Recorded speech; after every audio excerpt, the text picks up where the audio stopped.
नमस्कार मित्रांनो, आपला बाणा म्हणजे औषधा पण देतो. कोणाला काय प्रॉब्लेम व्हा, कोणाला म्हणजे बायांना प्रॉब्लेम व्हा, अशा बरीचशी औषधा म्हणजे आपला बा देतो. तर कोणाला म्हणजे गरज हवी म्हणजे दवाखान्यात नसं बरा होत तर बा मग औषधा कणकणच्या रोगावर औषधा म्हणजे असा देतोस.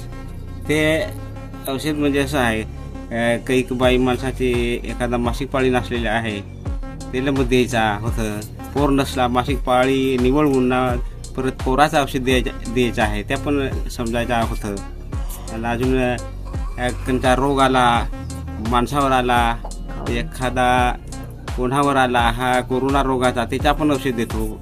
परत अजून कावळीचा, ह्या कारण समजायचा लघवी बदल झाली, लाल झाली, त्याचा समजायचा, तिडीक लागणार, त्याचा देतो. बस. तर मित्रांनो म्हणजे कॉन्टॅक्ट करू शकता. म्हणजे ॲड्रेस मी देईन. मी कोणाला यायचं हवं तर या, म्हणजे बा देतो औषधा. म्हणजे दवाखान्यात नसं बरं आहोत तर ठीक आहे, म्हणजे येऊ शकता तुम्ही. धन्यवाद.